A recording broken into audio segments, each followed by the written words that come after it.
Hello दोस्तों, तो जैसे पिछले एपिसोड में हमने देखा कि वांगलिंग ने हेवन डिफाइंग बीट को कंप्लीट कर दिया था, जिसके बाद हेवन डिफाइंग बीट के अंदर से एक जायंट गेट समन होता है, जिसके अंदर पहले तो वांगलिंग इंटर नहीं कर पा रहा था, लेकिन फिर हेवन डिफाइंग बीट यहाँ वांगलिंग को एक थंडर पूल के पास ले आता है। जहाँ इस बार जब हेवन डिफाइंग बीट का वो जायंट गेट समन हुआ तो वांगलिंग कैसे तैसे करके उसके अंदर इंटर हो जाता है। अंदर आने पर वांगलिंग को एक अजीब सा स्पेस जानने को मिला, साथ ही साथ एक बंदे की आवाज सुनाई दे रही थी जो कि वांगलिंग को डाउ के बारे में बताता है। वो असल में वांगलिंग को बताता है कि अगर तुम अपने डाउ के बारे में समझना चाहते हो तो उसके लिए तुम्हें खुद को समझना होगा। इसके अलावा भी वांगलिंग को यहाँ थर्ड स्टेप कल्टिवेशन का एक छोटा सा ग्लिम्स मिल चुका था, जिससे वांगलिंग की अंडरस्टैंडिंग बढ़ जाती है। जिसके बाद हम देखते हैं कि वांगलिंग हेवन डिफाइंग बीट से बाहर आ गया था और बाहर आने के बाद जब वो गेट बंद होने लगा तो तभी अचानक वांगलिंग को वहाँ पर एक कल्टिवेटर की झलक दिखाई थी। उस कल्टिवेटर का प्रेजेंस बहुत ही ज्यादा टेरिफाइंग था क्योंकि वो थर्ड स्टेप कल्टिवेटर है।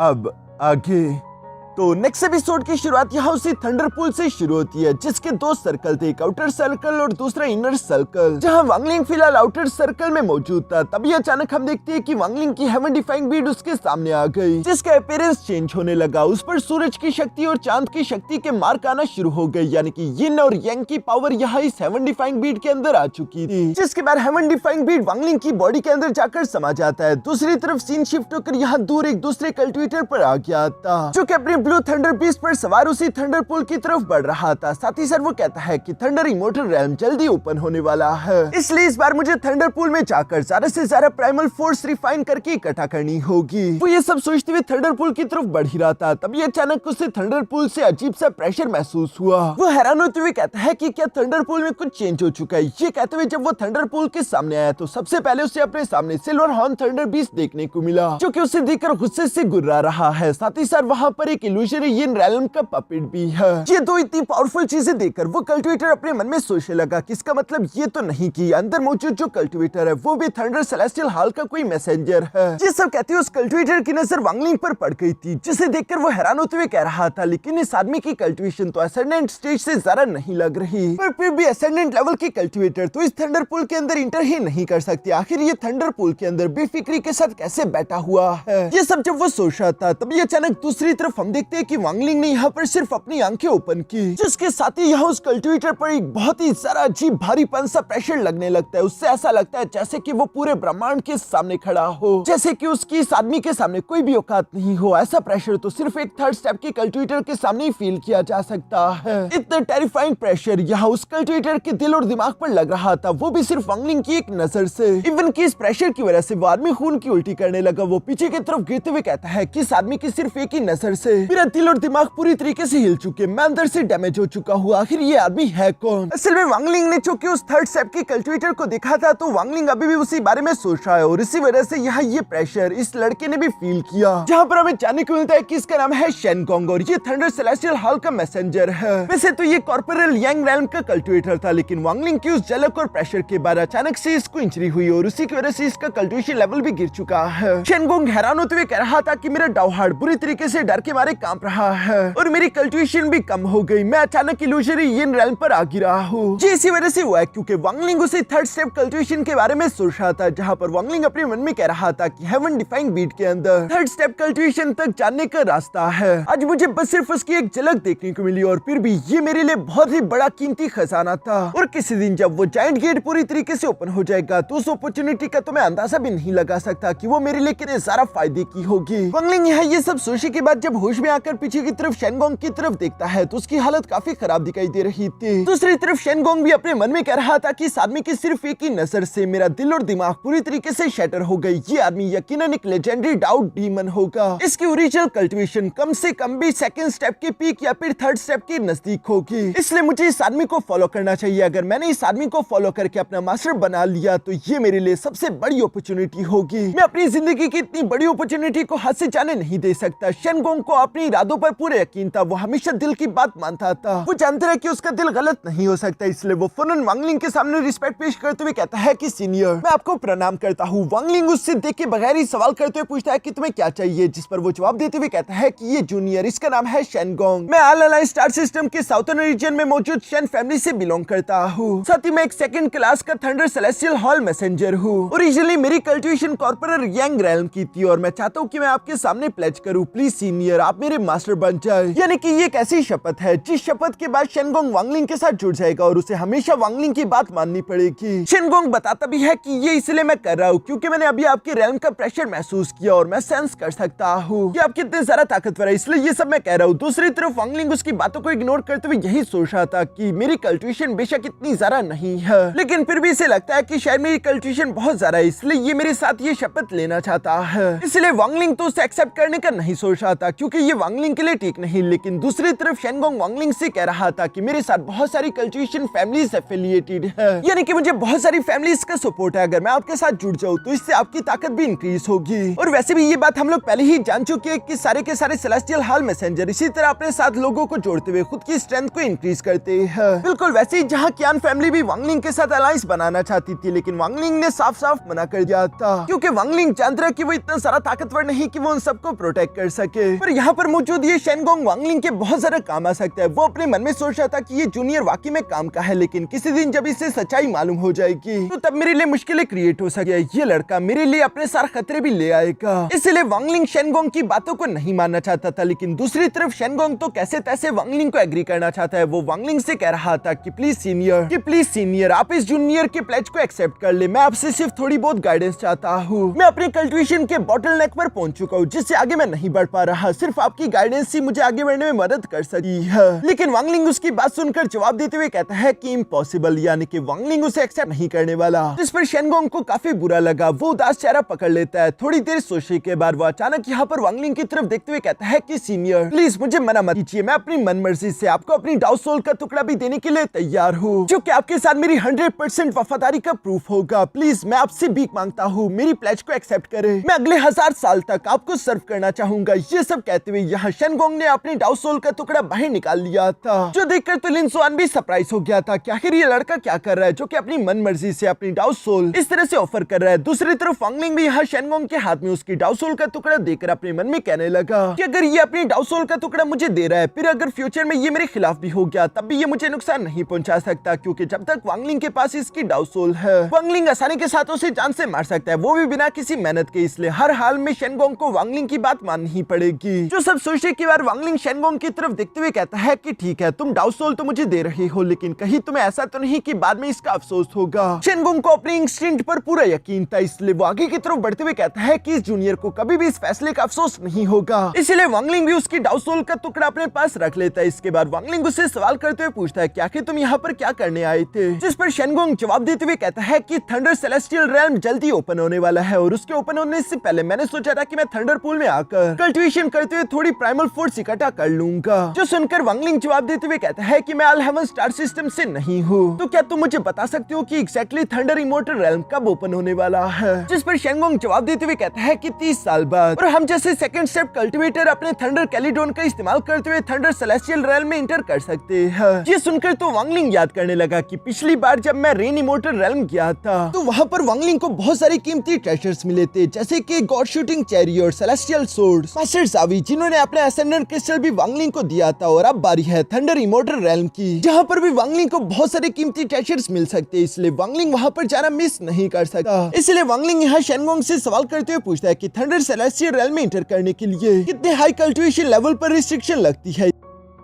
जिस पर शेनगोंग जवाब देते हुए कहता है कि असेंडेंट के लेट स्टेज और उससे लो लेवल के कल्टिवेटर आसानी के साथ वहां इंटर कर सकते हैं, पर थंडर सेलेस्टियल हॉल की सीक्रेट मेथड का इस्तेमाल करते हुए सेकंड स्टेप कल्टिवेटर भी यहां थंडर सेलेस्टियल रेल्म में इंटर कर पाएंगे। लेकिन थंडर सेलेस्टियल रेल्म के रूल्स के हिसाब से कोई भी वहां पर निर्वाणा स्काइरल रेल्म की डिवाइन एबिलिटी या फिर उससे ज्यादा पावरफुल डिवाइन एबिलिटी का इस्तेमाल नहीं कर सकता। अगर ऐसा करने की कोशिश की तो पूरा की पूरा थंडर सेलेस्टियल रेल्म ही कोलैप्स कर जाएगा। जो सुनकर तो वांगलिंग काफी ज्यादा खुश हो गया था। इसके बाद वो थंडर पूल की इनर सर्कल की तरफ बढ़ने लगा, जहां पर हम देखते हैं कि वांगलिंग कदम पर कदम आगे बढ़ाया जा रहा था। शेनगोंग देखकर हैरान था कि वांगलिंग ने अंदर की तरफ 70 कदम ले लिए, 80 कदम, 90 कदम और पूरे 100 कदम सेंटर की तरफ जाते हुए 100 कदम। ये वाकई में बहुत बड़ी बात थी और वांगलिंग ऐसे चल रहा था जैसे कि उसके लिए ये थंडर कुछ भी नहीं हो। वो इसलिए क्योंकि वांगलिंग की फिजिकल बॉडी और उसकी सोल बॉडी दोनों ही थंडर से बनी हुई है, जिसकी वजह से ये थंडर वांगलिंग को ज्यादा नुकसान नहीं पहुंचा रही थी। दूसरी तरफ शेनगोंग को तो ऐसा लग रहा था कि यकीनन ये आदमी यकीनन बहुत ही पावरफुल पावरफुल कल्टिवेटर होगा जिसने अपनी ओरिजिनल कल्टीवेशन कंसील करके रखी हुई है। मैंने इस बंदे को अपना मास्टर बनाकर अपनी जिंदगी का सबसे अच्छा काम किया। ये सब कहते हुए शेनगोंग भी खुश होकर धीरे धीरे से थंडर पूल के अंदर की तरफ आने की कोशिश करने लगा।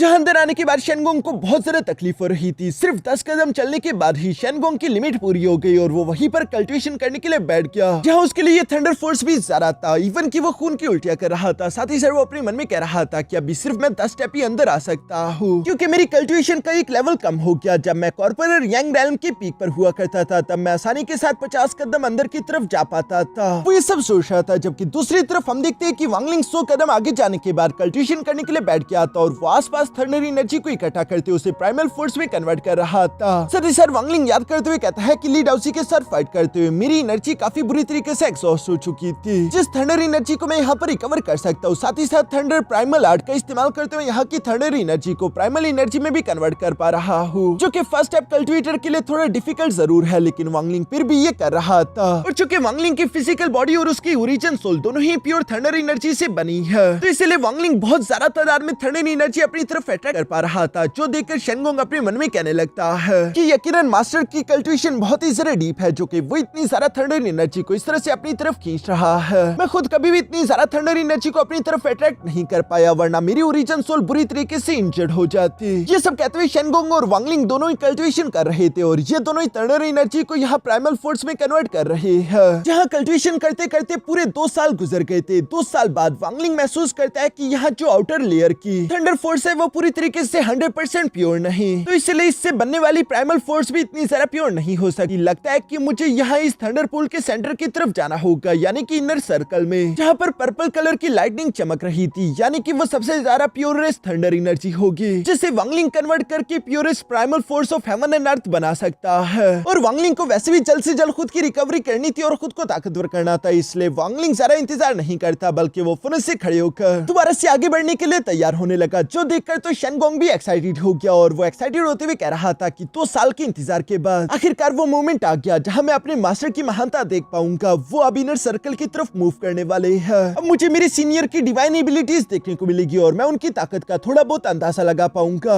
जो अंडरस्टैंडिंग मेरी खुद की कल्टीवेशन भी इंप्रूव करने में मेरी मदद करेगी। वो ये सब कहते हुए खुश हो रहा था। दूसरी तरफ हम देखते हैं कि वांगलिंग ने इनर सर्कल की तरफ धीरे धीरे करके एक कदम आगे बढ़ाना शुरू कर दिया, लेकिन जैसे ही वांगलिंग आगे की तरफ कदम बढ़ाता है उस पर बहुत ही खतरनाक हेवन एंड अर्थ लाइटनिंग आकर गिर रही थी, जिससे वांगलिंग को बहुत तकलीफ होती है। उसका एंशिएंट थंडर ड्रैगन भी गुर्राते हुए बाहर की तरफ आ गया और दोबारा से वांगलिंग की बॉडी के अंदर जाकर समा जाता है। वांगलिंग भी महसूस कर पा रहा था कि ये थंडर फोर्स बहुत ही टेरिफाइंग है। जैसे जैसे वांगलिंग आगे बढ़ता रहेगा उस पर पड़ने वाली थंडर एनर्जी भी उतनी ही ज्यादा टेरिफाइंग होती रहेगी, और फिर भी वांगलिंग उस थंडर की फोर्स को बर्दाश्त करते हुए जोर जबरदस्ती आगे बढ़ता जा रहा था। इसी तरह करते करते वांगलिंग टोटल 10 कदम आगे बढ़ता है, जहाँ 10 कदम आगे बढ़ने के बाद अचानक से वांगलिंग पर हेवन की तरफ से एक बहुत ही टेरिफाइंग थंडर प्रेशर पड़ना शुरू हो गया था, जिसे देखकर तो वांगलिंग का सिल्वर हॉर्न थंडर बीस्ट और शेनगोंग भी सरप्राइज हो गए। ये थंडर फोर्स प्रेशर इतना ज्यादा टेरिफाइंग था कि वांगलिंग जबरदस्ती एक कदम भी आगे नहीं बढ़ा पा रहा था, इसलिए वांगलिंग अपना कदम पीछे की तरफ करते वहीं पर रुक जाता है, जो देखकर तो शेनगोंग पूरी तरीके से शॉक हो गया और वो अपने मन में सोचने लगा कि आखिर ऐसा कैसे हो सकते हैं, मास्टर इतनी हाई कल्टीवेशन के साथ भी सिर्फ 10 कदम आगे कैसे बढ़े। कहीं ऐसा तो नहीं कि वो टेरिफाइंग ऑरा जो कि मैंने उस लम्हे फील किया था वो बस सिर्फ एक इत्तेफाक था, जिसका मतलब होगा कि मुझे गलतफहमी हो गई थी और मैंने जो यहाँ पर मास्टर के साथ प्लेज किया है वो सिर्फ एक मजाक हो गया, मेरी जिंदगी का सबसे बड़ा मजाक। आखिर मैंने ये क्या कर दिया। वो ये सब सोचते हुए अभी गुस्सा हो ही रहा था, तभी अचानक दूसरी तरफ सीन शिफ्ट होकर वापस से वांगलिंग पर आ गया,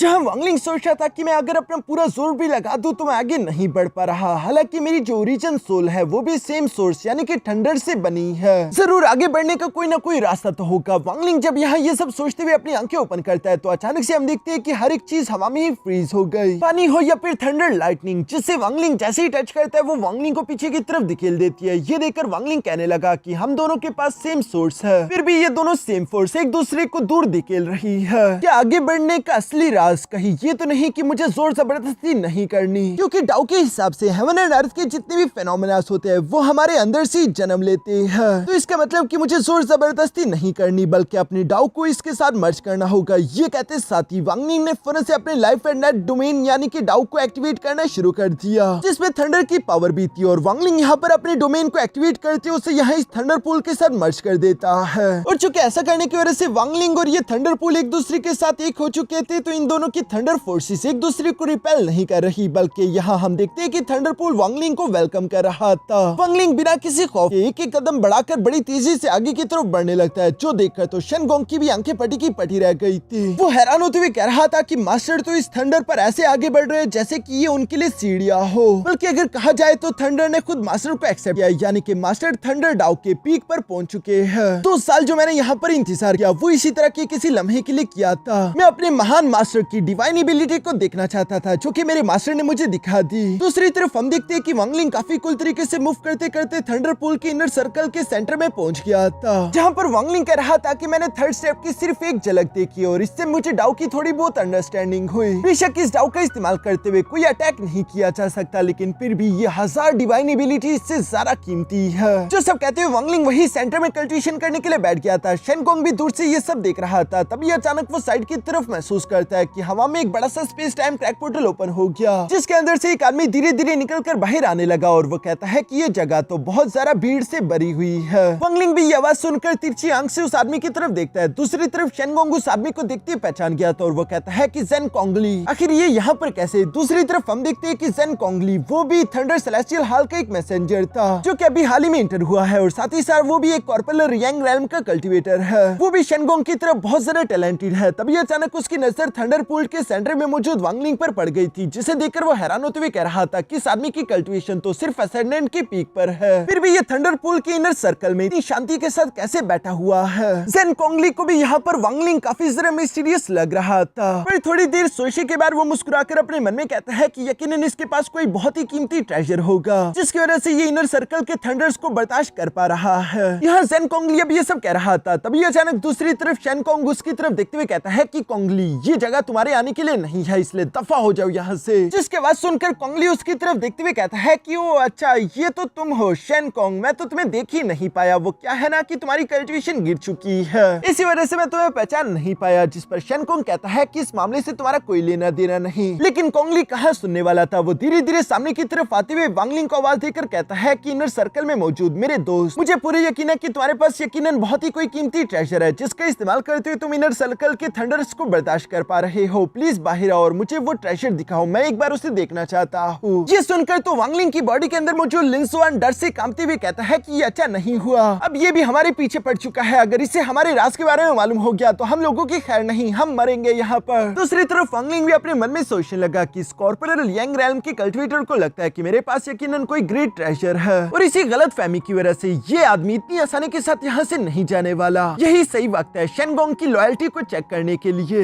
अगर शेनगोंग मेरे साथ लॉयल है तो वो अपनी पूरी ताकत लगाकर जेन कोंगली के साथ फाइट करेगा मेरे लिए, ताकि वो मुझे प्रोटेक्ट कर सके और मेरी कल्टीवेशन डिस्टर्ब ना हो। दूसरी तरफ हम देखते हैं कि शेनगोंग भी यहाँ पर ऐसे ही सोच रहा था। वो अपने मन में कह रहा था कि पहले हम दोनों की कल्टीवेशन बिल्कुल इक्वल थी, इसलिए मैं ना चाहते हुए भी कोंगली को बर्दाश्त कर रहा था। बेशक अब मेरी कल्टीवेशन गिर चुकी है तो क्या हुआ, मेरे साथ मेरे मास्टर है, और मेरे मास्टर के होते हुए भला मुझे डरने की क्या जरूरत है। इसलिए शेनगोंग फुर्सत से अपने स्पीयर को बाहर की तरफ निकालते हुए गुस्से के साथ अपनी पावर अनलीश करते हुए कहता है कि तुम्हारे पास सिर्फ 3 सेकंड्स है। कोंगली, अगर तुम यहाँ से 3 सेकंड में नहीं गए तो मैं तुम्हें जान से मार डालूंगा। जो सुनकर तो कोंगली भी हैरान होते हुए अपने मन में कह रहा था कि सिर्फ एक एसेंडेंट लेवल की कल्टीवेटर के लिए, जिसके पास कोई कीमती ट्रेजर है, उसके लिए ये शेनगोंग मेरे साथ मरते दम तक फाइट करने के लिए तैयार है। आखिर ये ऐसा क्यों कर रहा है? शेनगोंग, मैं भी सोच रहा हूँ कि आखिर तुम क्या खेल खेल रहे हो। ये सब कहते हुए कोंगली ने भी अपनी तलवार बाहर की तरफ निकाल ली थी और वो भी अपनी पावर्स अनलीश करने लगा, जो बात शेनगोंग को अच्छी नहीं लगी और वो अपने स्पीयर को लेते हुए फौरन कोंगली पर हमला करने लगा। इन दोनों के दरमियान जबरदस्त फाइट शुरू हो गई थी, जिसमें शेनगोंग को जरा से भी डर नहीं था, क्योंकि उसे लगता था कि उसका मास्टर यहीं पर मौजूद है, भला उसे किस बात का खौफ हो, और वो बेखौफ होकर अपनी पूरी ताकत से लड़ रहा था। दूसरी तरफ लिनसुआन तो घबराते हुए कहता है कि लड़ाई शुरू हो चुकी है और शेनगोंग की कल्टीवेशन वैसे भी कम हो चुकी है, हमें जल्दी से यहाँ से निकलना होगा, क्योंकि शेनगोंग इससे ज्यादा देर तक रोक नहीं पाएगा। फिर दूसरी तरफ वांगलिंग अपने मन में सोच रहा था कि अगर शेनगोंग इस फाइट को हार गया तब भी मैं कोंगली के हाथों में जाने वाला हूँ। अगर मैं यहाँ से भागने की कोशिश भी करूँ तब भी शेनगोंग को मुझ पर शक हो जाएगा और मैं खतरे में आ सकता हूँ। वांगलिंग यहाँ ये सब सोच रहा था। दूसरी तरफ हम देखते हैं कि शेनगोंग अपनी पूरी ताकत के साथ कोंगली से टकराते हुए एक बहुत बड़ा ब्लास्ट कर देता है, जिस ब्लास्ट के इफेक्ट से शेनगोंग पीछे की तरफ दिखने लग गया और उसके मुंह से खून निकल रहा था। तभी अचानक वांगलिंग की आवाज शेनगोंग को सुनाई देती है, जहाँ वांगलिंग शेनगोंग से कह रहा था कि शेनगोंग, इस फाइट में मैं तुम्हारी मदद नहीं करूंगा, बल्कि ये फाइट तुम्हारा इम्तिहान है। अगर इसमें तुमने जीत हासिल की तभी तुम्हारी काबिलियत साबित होगी और मैं तुम्हें अपना सर्वेंट बनाकर रखूंगा, लेकिन अगर तुम हार जाते हो तो तुम काबिल नहीं और मैं तुम्हें तुम्हारी डाउ सोल लौटा दूंगा, जिसके बाद तुम जाने के लिए आजाद हो। जो सुनकर तो शेनगोंग और भी जरा सीरियस हो गया था। वो मरते दम तक फाइट करने के लिए तैयार है क्योंकि वो अपने मास्टर के सामने खुद को साबित करना चाहता था। इसलिए वो अपना खून पोंछते हुए कहता है कि आप फिक्र ना करें, शेनगोंग आपको निराश नहीं करेगा। ये कहते वो अपने कई सारे स्पीयर्स समन करके कोंगली के साथ फाइट करने लगा, जहाँ दूसरी तरफ कोंगली भी बहुत ज्यादा खतरनाक था और वो शेनगोंग को पीछे की तरफ धकेलते हुए उस पर हंसकर कह रहा था कि आखिर ये क्या मजाक चल रहा है शेनगोंग, तुम एसेंडेंट लेवल के कल्टिवेटर को अपना मास्टर कहकर पुकार रहे हो, कहीं ऐसा तो नहीं कि तुम्हें वो ट्रेजर इस लड़के से चाहिए इसलिए तुम उसके साथ ये खेल खेल रहे हो और उसे बार बार सीनियर मास्टर कहकर पुकारने से तुम्हें लगता है कि मैं डरकर यहाँ से चला जाऊंगा, तो ऐसा नहीं होने वाला। जो कहती कोंगली ने एक पावरफुल स्लैश अटैक शेनगोंग पर चल दिया था, जिसकी वजह से वहाँ पर एक बहुत ही बड़ा ब्लास्ट होता है। इस ब्लास्ट की वजह से हम देखते हैं कि शेनगोंग बुरी तरीके से इंजर्ड हो चुका है, पर फिर भी वो हार मानने का नाम नहीं ले रहा, बल्कि हम देखते हैं कि शेनगोंग ने यहाँ पर अपनी प्राइमल फोर्स का इस्तेमाल करते हुए टेरिफाइंग थंडर ड्राइविंग टेक्निक को एक्टिवेट करना शुरू कर दिया था ताकि वो हेवन एंड अर्थ की थंडर फोर्स को यहाँ पर समन कर सके, जिसपे शेनगोंग कामयाब भी हो जाता है। उसकी बॉडी के आसपास काफी खतरनाक थंडर एनर्जी इकट्ठा हो चुकी थी, लेकिन साथ ही साथ दूसरी तरफ वांगलिंग महसूस कर पा रहा था कि शेनगोंग की बॉडी के अंदर मौजूद उसका डाउ हार्ट और उसकी थंडर एनर्जी एक दूसरे के साथ खिलाफ में है, इसलिए वो एक दूसरे से टकरा रही है। ये चीज कोई नॉर्मल कल्टिवेटर नहीं देख पाता, लेकिन वांगलिंग ने चूंकि थर्ड स्टेप कल्टिवेशन को एक झलक देखा है, तो इसी वजह से वांगलिंग को कल्टिवेशन और डाउ की काफी अच्छी अंडरस्टैंडिंग हो गई और वो ये सब देख पा रहा था। और यही तो शेनगोंग का बॉटलनेक यानी कि डेडलॉक था, जिसे वो पार नहीं कर पा रहा था। बेशक यहाँ पर शेनगोंग की पावर काफी ज्यादा इंक्रीज हो चुकी थी, वो बहुत ज्यादा टेरिफाइंग लग रहा था, लेकिन अंदर से उसकी थंडर एनर्जी अभी भी खोखली है और वांगलिंग इस बात को महसूस कर सकता है और वो साथ ही साथ ये भी जानते रहे कि इस डेडलॉक को कैसे तोड़ा जा सकता है, क्योंकि ऑफ कोर्स वांगलिंग की अंडरस्टैंडिंग इन सबसे ज्यादा बढ़ चुकी है।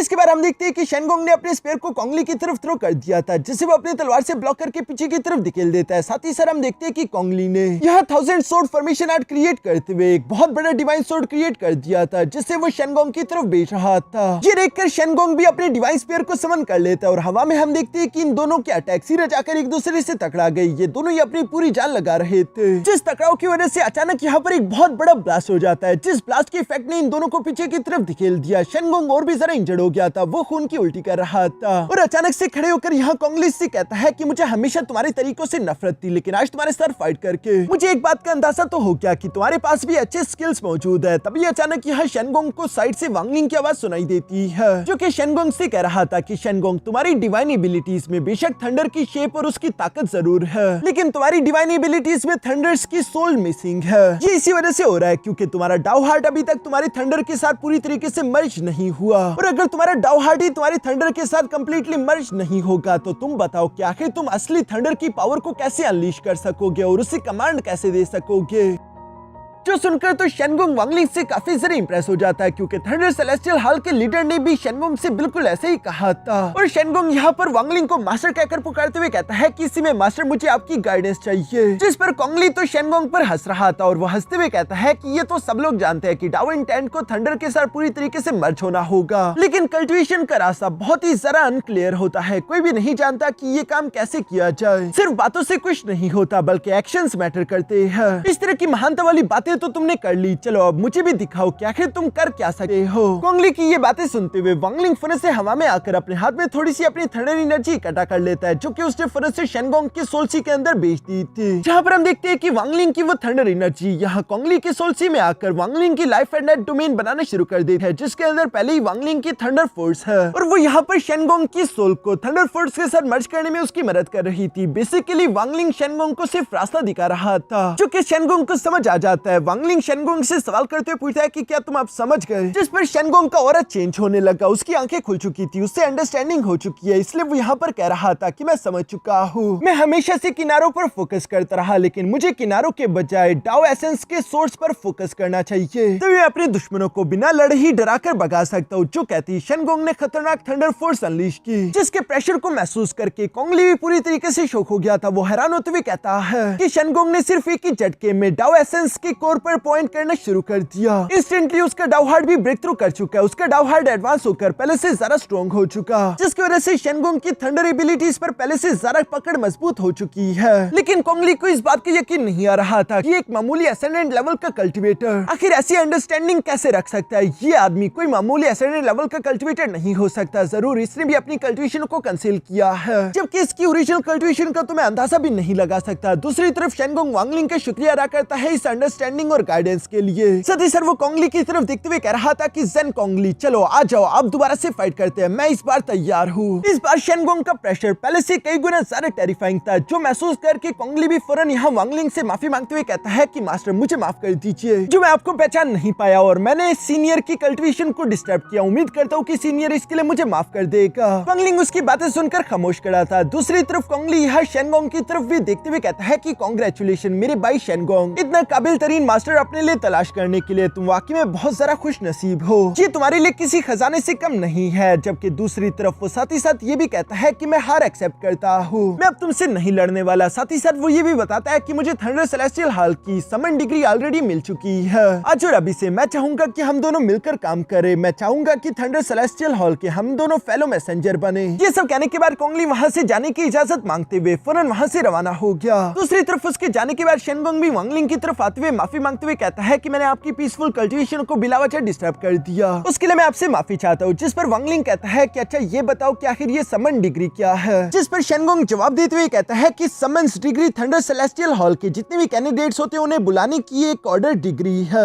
यानी कि थंडर सेलेस्टियल हॉल के जितने भी कैंडिडेट्स और मैसेंजर हैं उन सबको ये एक समन डिग्री मिलेगी, जिसके मुताबिक 3 महीनों बाद हमें थंडर सेलेस्टियल हॉल में इकट्ठा होना होगा, जहाँ पर मैसेंजर्स और एल्डर्स की पोजीशंस खाली होगी और अलग अलग वैकेंसी के लिए लोग कंपटीशन करते हुए फाइट करेंगे। जोंगली भी इस कंपटीशन में सिलेक्शन के लिए हिस्सा लेगा और जितनी उसकी कल्टिवेशन है मुझे पूरी यकीन है कि वो आसानी के साथ एक न एक पोजीशन तो हासिल कर ही लेगा। जो सब सुनकर वांगलिंग अपने मन में सोचने लगा कि जब तक शेनगोंग मेरे साथ है बिलावजा की मुसीबतें मेरी तरफ आती रहेगी। इसलिए वांगलिंग यहाँ पर शेनगोंग से कहता है कि फिलहाल मैं सेकुलेशन में जाने वाला हूँ, मुझे एक डिवाइन एबिलिटी को पूरी तरीके से मास्टर करना है, इसलिए अभी के लिए तुम यहाँ से पहले जा सकते हो, मैं तुम्हारे पीछे आ जाऊंगा। जो सब सुनकर शेनगोंग फौरन अपने पास से एक साउंड ट्रांसमिशन जेट स्लिप बाहर की तरफ निकालते हुए कहता है कि ठीक है मास्टर, जैसा आप कहे, आप ये साउंड ट्रांसमिशन जेट स्लिप अपने पास रख ले, आपको जैसी मेरी कोई भी जरूरत पड़े, कोई भी आपको मुझसे काम हो तो आप इसकी मदद से मुझे बुला ले और मैं फौरन से आ जाऊंगा। साथ ही सर वो अपने पास एक दूसरा जेट टोकन निकालते हुए कहता है कि इसके अंदर ऑल हेवन स्टार सिस्टम के साउथर्न रीजन का पूरा के पूरा स्टार मैप मौजूद है, ये आपको सफर के दौरान गाइड करने में मदद करेगा, तो इसे भी अपने पास रख लीजिए। जो सुनकर वांगलिंग वो दोनों जेट स्लिप्स और जेट टोकन अपने पास रख लेता है। इसके बाद उसने शेनगोंग को अलविदा कर दिया। शेनगोंग भी फौरन वहां से रवाना हो गया। पीछे की तरफ वांगलिंग उसी थंडर पूल में वहीं पर बैठकर कल्टीवेशन दोबारा से करना शुरू कर देता है, जहां वो थंडर को कन्वर्ट करके प्राइमल फोर्स में कन्वर्ट कर रहा था। ऐसे ही करते करते पूरे 8 साल गुजर गए। वांगलिंग अभी भी थंडर पूल के सेंटर में मौजूद था, जहां पर वो खुश होते हुए कह रहा था कि इस थंडर पूल में 10 साल की कल्टीवेशन के बाद मेरी ओरिजिन सोल पूरी तरीके से कंप्लीट परफेक्शन पर पहुंच चुकी है।